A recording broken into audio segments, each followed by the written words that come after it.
రాజకీయాల్లో సరికొత్త మార్పు కోసం జనసేనాని పవన్ కళ్యాణ్ వ్యూహాత్మక అడుగులు వేస్తున్నారు. సంస్థాగతంగా పార్టీని పటిష్టం చేయడమే లక్ష్యంగా మెంబర్షిప్ టు లీడర్షిప్ అనే శక్తివంతమైన నినాదంతో మూడో విడత క్రియాశీలక సభ్యత్వ నమోదుకు నేడు జనసేన శ్రీకారం చుట్టింది.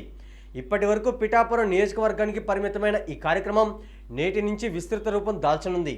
కేవలం ఆంధ్రప్రదేశ్కే పరిమితం కాకుండా తెలంగాణ, కర్ణాటక, తమిళనాడుతో పాటు మహారాష్ట్రలోనూ తన ఉనికిని చాటుకోవాలని పార్టీ అధిష్టానం నిర్ణయించడం రాజకీయ వర్గాల్లో ఆసక్తిని రేకెత్తించింది.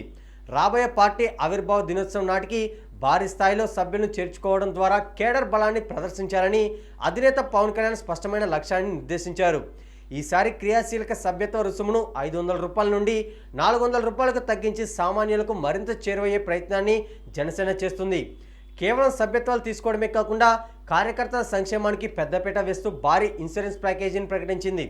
సభ్యత్వం తీసుకున్న వారికి 5 లక్షల రూపాయల ప్రమాద బీమాతో పాటు ప్రమాదవశాత్తు శాశ్వత వైకల్యం సంభవిస్తే 2 లక్షల రూపాయలు, అలానే గాయపడితే 50,000 రూపాయలు ఆర్థిక సాయం అందించేలా పక్కా ప్రణాళికను సిద్ధం చేసింది. వసూలైన సభ్యత్వ రుసుమును పూర్తిగా పార్టీ కార్యకర్తల సంక్షేమం కోసమే వినియోగించడం ద్వారా కేడర్లో భరోసా నింపే ప్రయత్నం చేస్తుంది. పార్టీ నిర్మాణంలో క్రమశిక్షణ పెంచేందుకు సభ్యత్వాన్ని ఈసారి 3 విభిన్న వర్గాలుగా విభజించారు.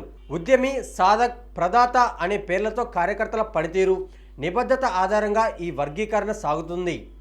ఇప్పటికే గత 2 విడతల్లో విజయవంతంగా 13 లక్షల మందికి పైగా సభ్యులను నమోదు చేసుకున్న జనసేన ఈ 3వ విడత ద్వారా రికార్డు స్థాయి సంఖ్యను చేరుకోవాలని భావిస్తుంది. సిద్ధాంతాల ప్రచారం, గ్రామ స్థాయి నుండి పార్టీ బలోపేతమే ధ్యేయంగా సాగుతున్న ఈ సభ్యత్వ డ్రైవ్ను పవన్ కళ్యాణ్ స్వయంగా పర్యవేస్తుండడంతో శ్రేణుల్లో కొత్త ఉత్సాహం నెలకొంది. గ్రామ స్థాయి నుండి పార్టీ బలోపేతమే ధ్యేయంగా సాగుతున్న ఈ సభ్యత్వ డ్రైవ్ను పవన్ కళ్యాణ్ స్వయంగా పర్యవేక్షిస్తుండడంతో శ్రేణుల్లో కొత్త ఉత్సాహం నెలకొంది.